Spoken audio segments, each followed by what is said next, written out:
What's up? Hello, beautiful people. Welcome to episode 6 of Random Talks. And today I have with me again Lakshman Badami. Yo. Hi guys, what's up? So, to start off with, Lakshman, you are a projector. Yes, I have recently found out. What does that even mean? So we went on a trip to Tiruvannamalai some time ago, and basically I found a card at a cafe, and it said "Human Design Reading. Contact this number." And I thought that it would be a good idea for me to do it. I'd never heard of human design before. I had no idea what it meant or what it stands for. But this was just something that I really wanted to do, and I went ahead, I contacted the person, and she came over, and it was a fascinating experience. So that was my first contact with human design, and basically, like, to give you a very, very, very brief summary, it gives you a snapshot of your life. So it is a blueprint. It's neither the past nor the future, or nor nothing else. It's just a quick kind of blueprint of where your energy centers are connected, and basically what things are easier for you, what things are harder for you, in which way will you make the most progress, or in which way will you find the most peace. If you don't get what you want, what will your mindset be? That kind of thing. It's quite interesting. So the interpretation lasted for about an hour and a half, which I recorded, then later went back to and listened.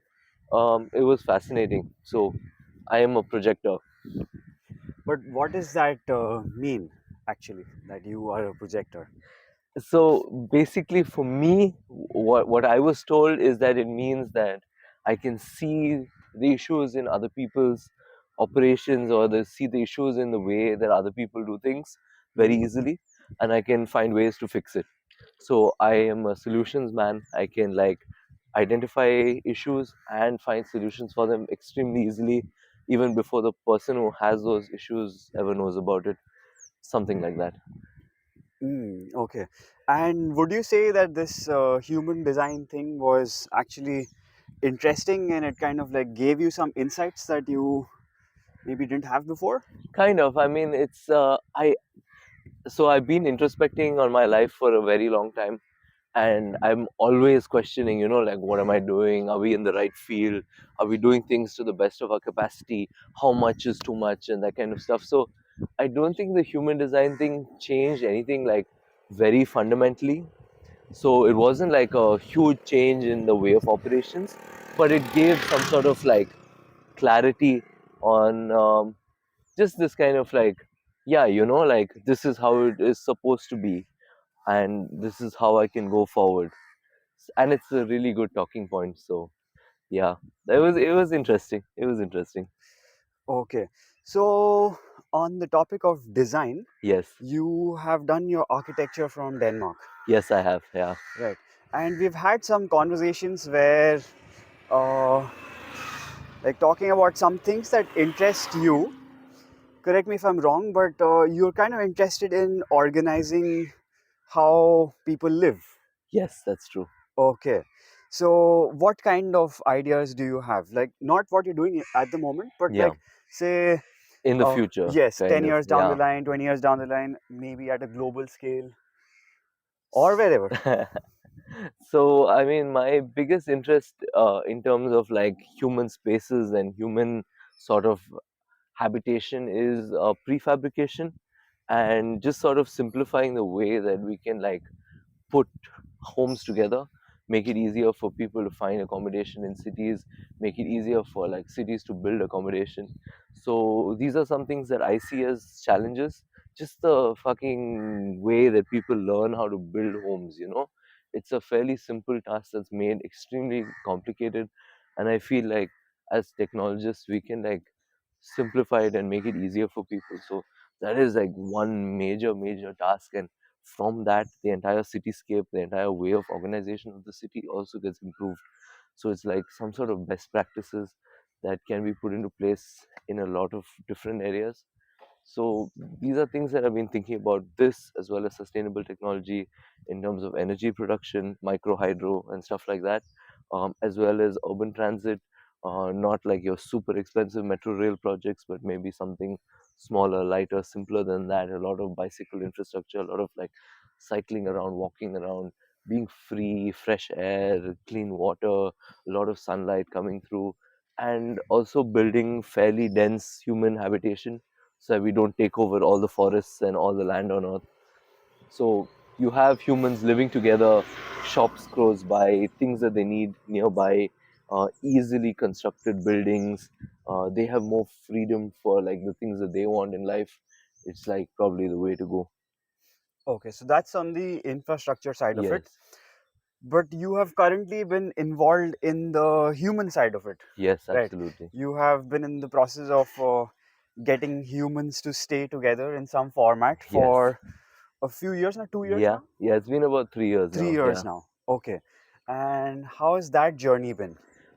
It's been real. It's been insane actually.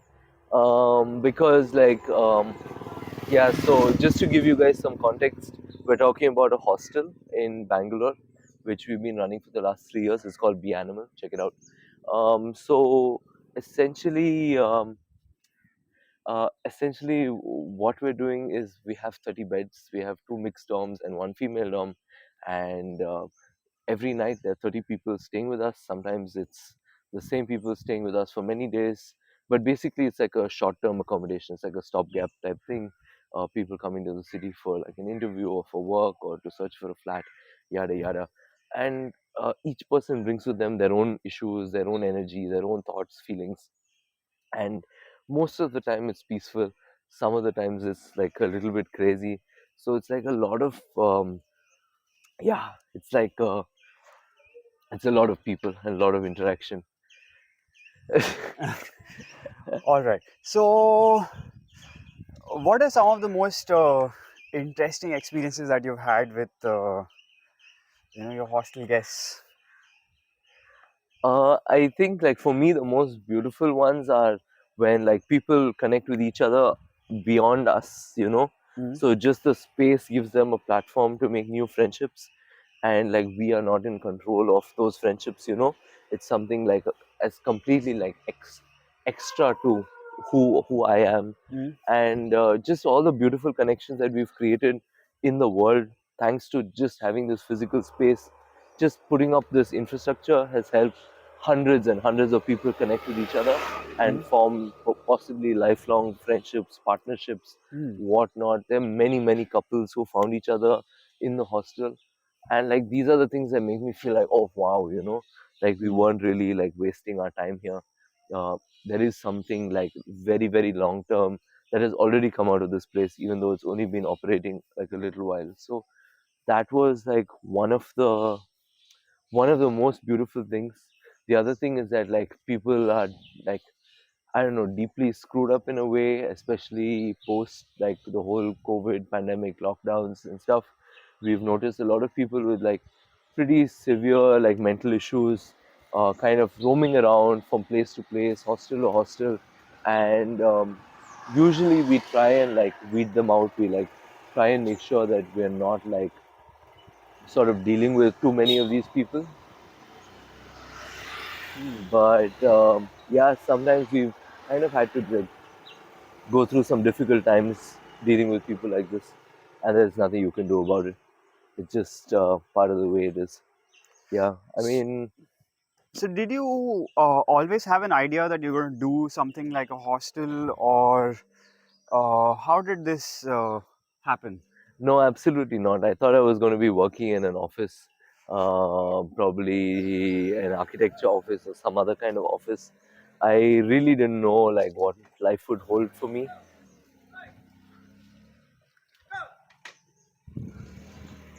Yeah, Sorry just about a that. random dude shouting in the back. When in Goa. Yes, So yes.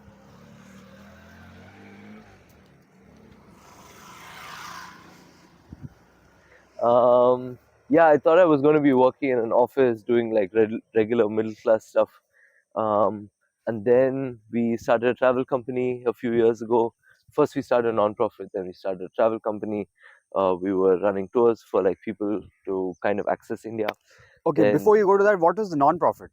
the non-profit is also called Be Animal, and the purpose of the non-profit is to provide education.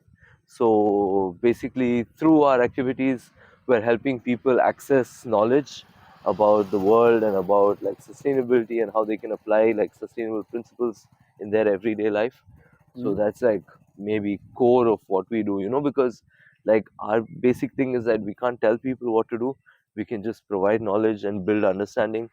And yeah, that's like the center of what we do. So it's like not a vegan organization, it's not a environmental organization, it's like a knowledge organization.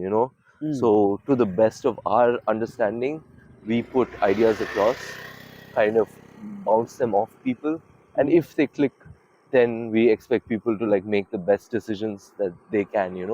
So that's the thought process behind the whole organization. Then from that, we thought that by getting people and bringing them close to us, and traveling with them for a few days and doing like yoga with them and taking them to some new places, having some new experiences together, we could sort of like create a deeper change in their lives.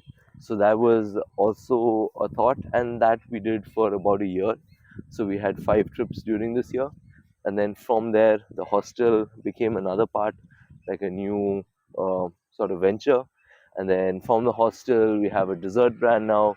We have a cafe, we have a brunch club, and we have like a bunch of like other stuff going on. So it's really exciting. It's like very beautiful in a way. Wow, see, that's quite a lot of things, Yeah, right? yeah. Okay, and see, in fact, one thing that I really respect about people who are doing their own thing Yes. is like, as compared to like people who are in a job where, okay, your roles and responsibilities are quite defined, and there's a clarity on what you need to do, and you just do that and you go home, right? Yeah. But on the other hand, like someone like you who has their own startup, in a Yeah. sense, is what I would call it. Yeah, Yep. are we correct?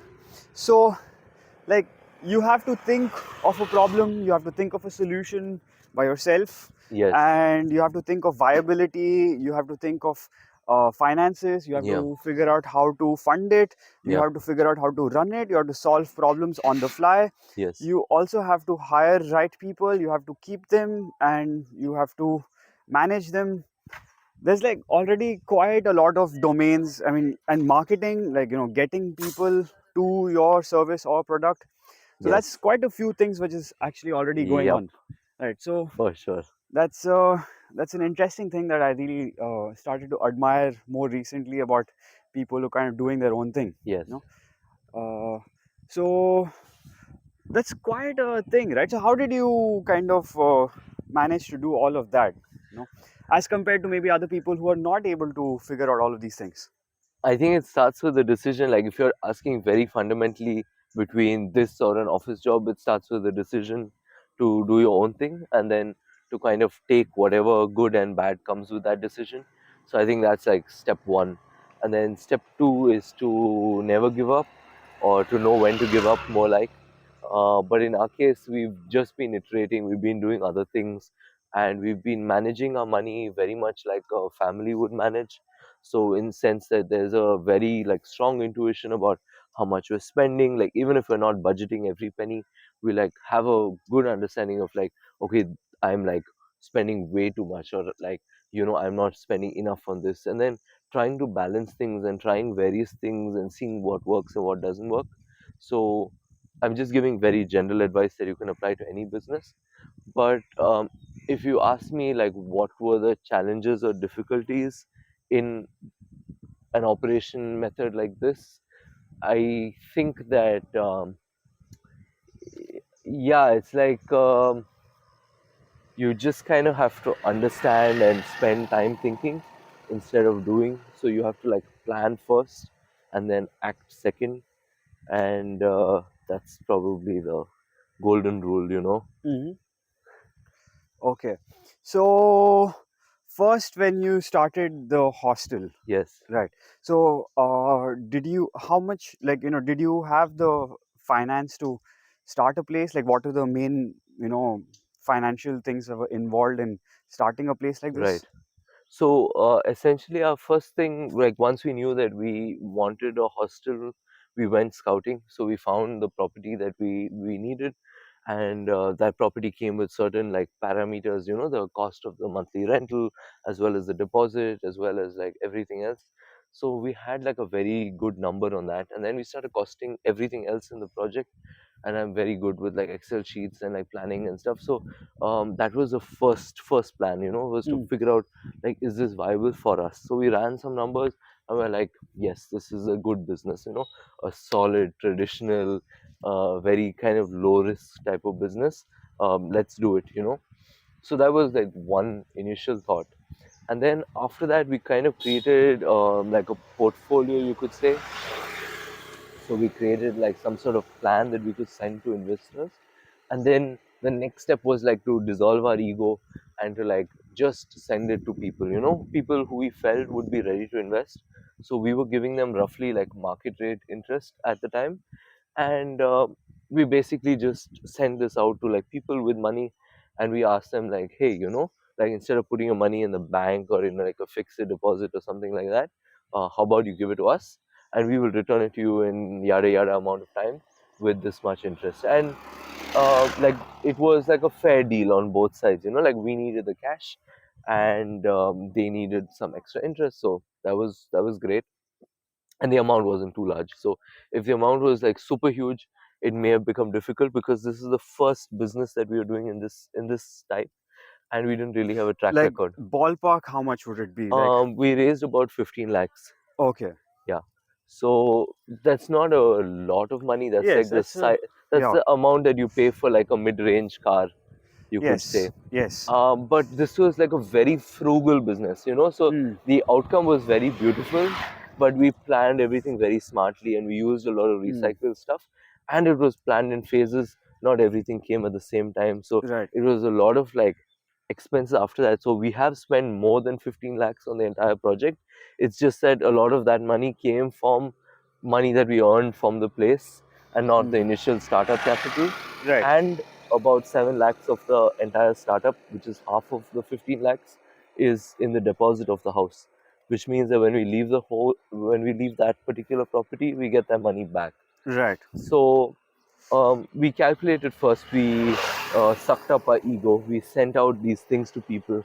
Then the money started coming in, and then it's just about trying, you know, and like really, really, really putting yourself out there, and like yeah, giving every option a shot.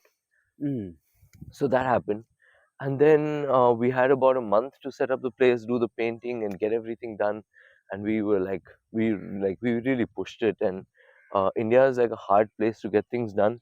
You really have to like, you have to remind people multiple times. You have to like hound them to get even basic work done.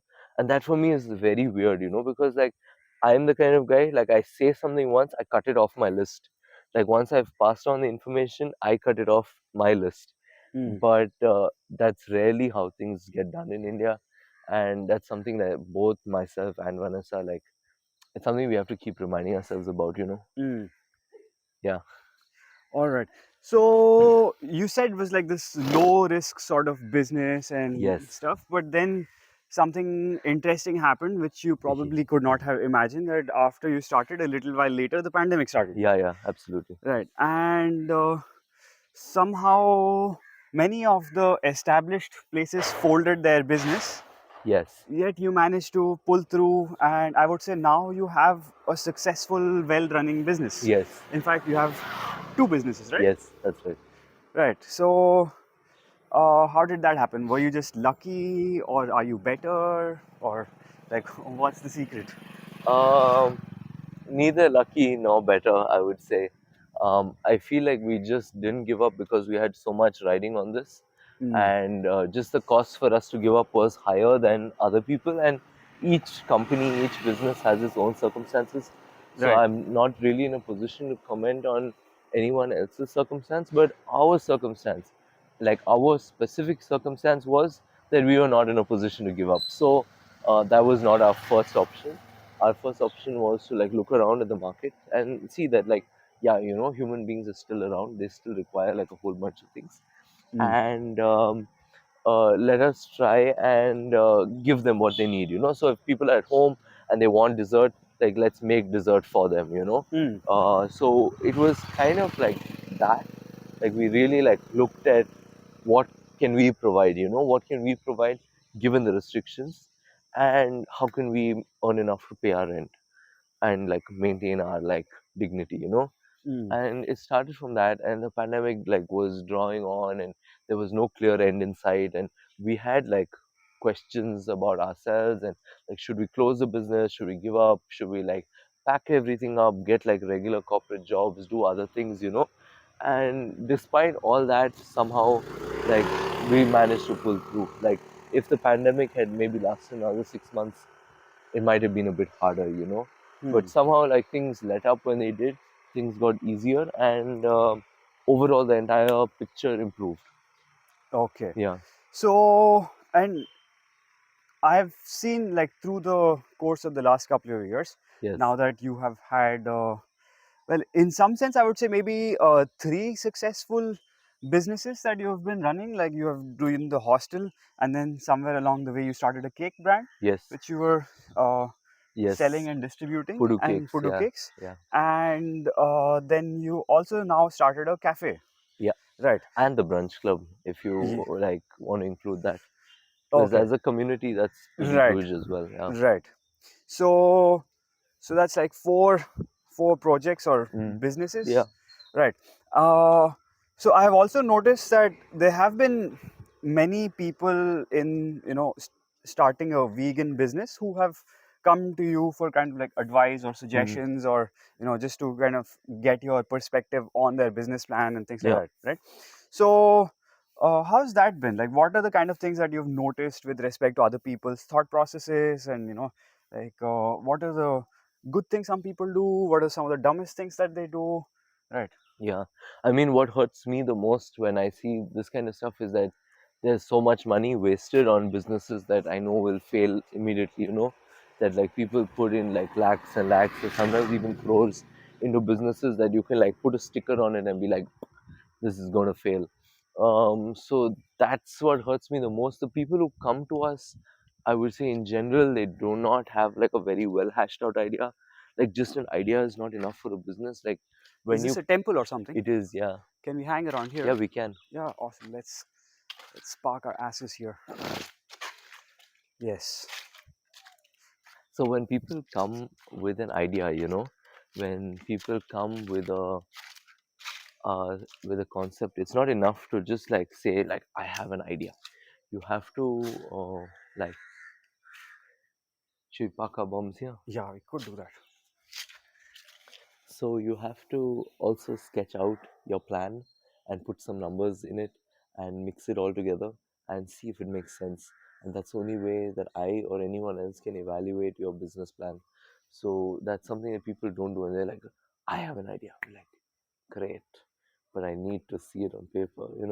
So mostly people don't know what they're doing, or they like jump in and then they just throw cash and then their business fails, and that's just a lot of wasted effort. So yeah, talk to people. Like if you're planning on doing something, just like run your idea through a few people first, bounce it off, Probably think. smart people who will actually think about it rather than just say some random stuff. Yeah. Because I remember there was this one dude who was doing this coconut water Oh business. yeah, man. Yeah. Fuck. Wow. And just like the basic math didn't really work out, like just with the product itself, like nothing else. Like, okay, you get your raw ingredients, you process it, package it, sell it, and already you can see that the price and the input price don't match, And I right? and I told them that, and they weren't very happy. And actually, they were extremely unhappy, and they were like, "No, we're right." And I'm like, "You're right. You know what? You are right." Uh, like I'm going to continue running my business now. It's interesting, it's like imagine someone has like such a dumb idea that you realize is going to fail right at the start, just because like your raw material plus processing is going to cost you more than your Yeah, selling price, right? yeah. How do these, in some cases, how do these people, as you said, have like crores? Where did these crores come from if you're so dumb?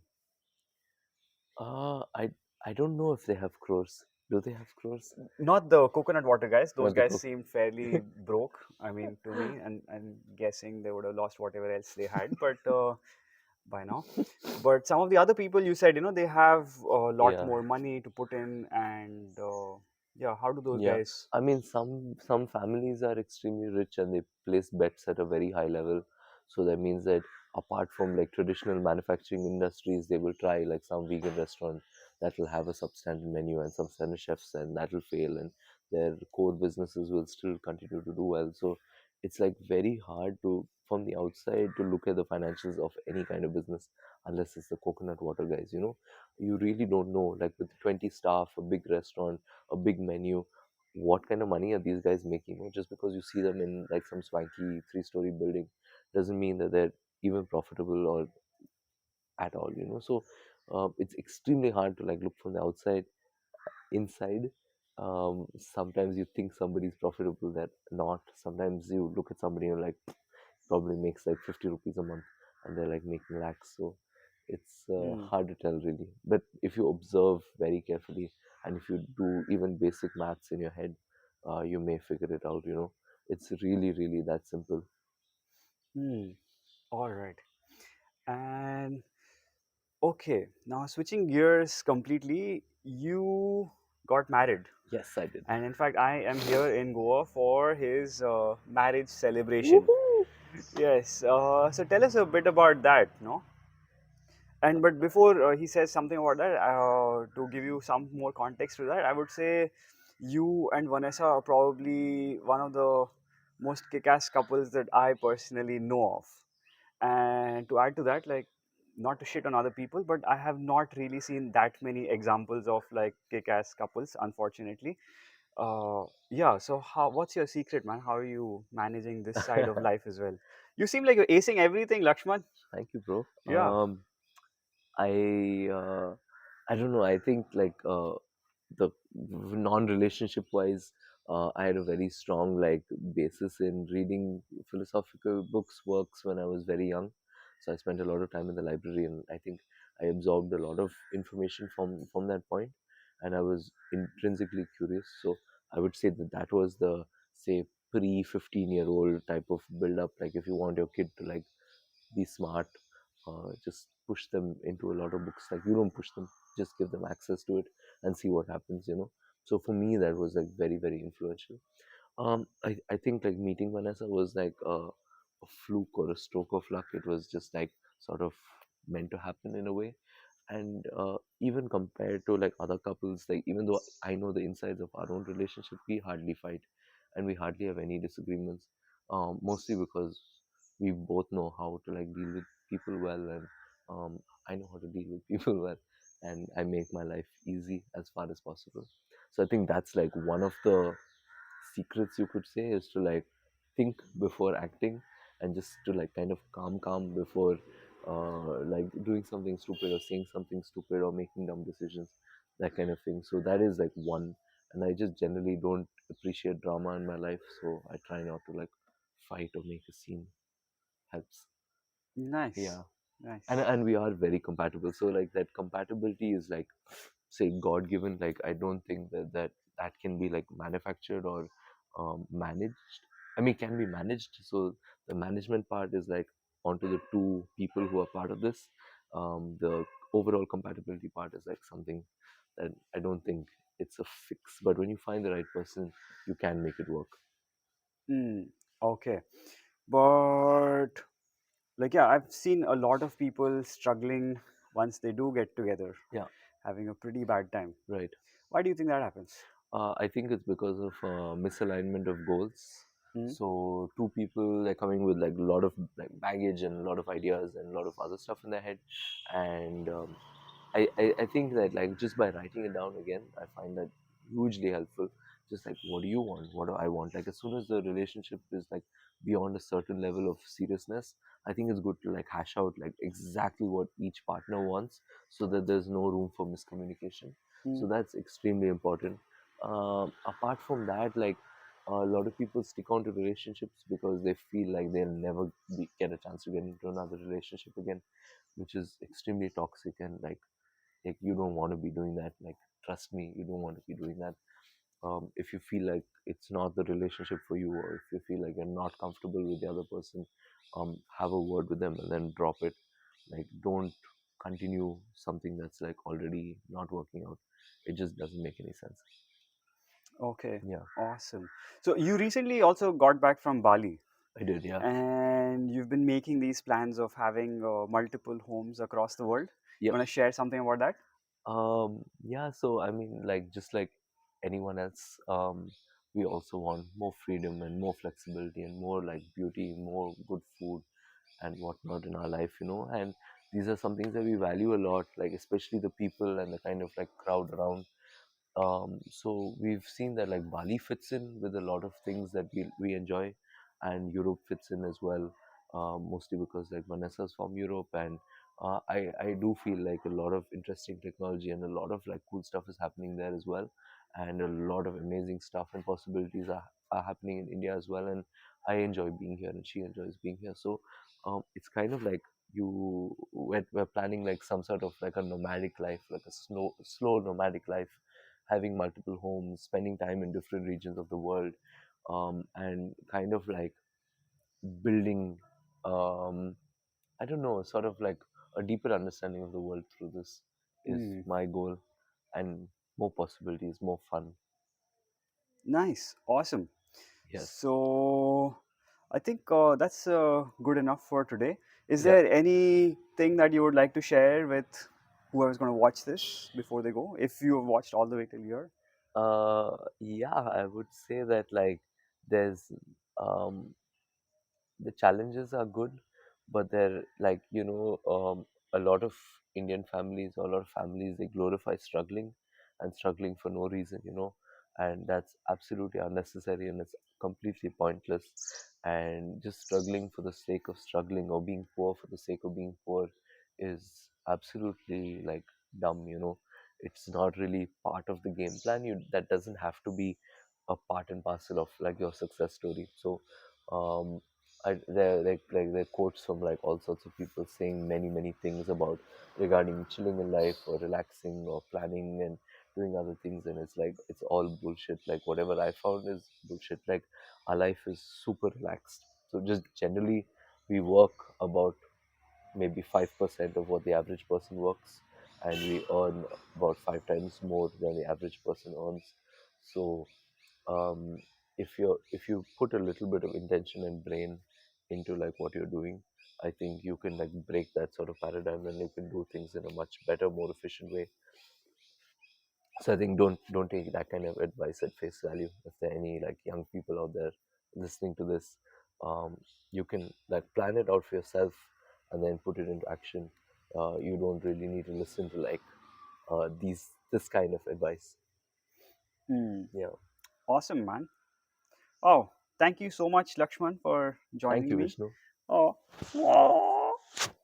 All right. Thank you, everyone, for joining us Bye, guys. today. See Have a you. wonderful day. Bye bye.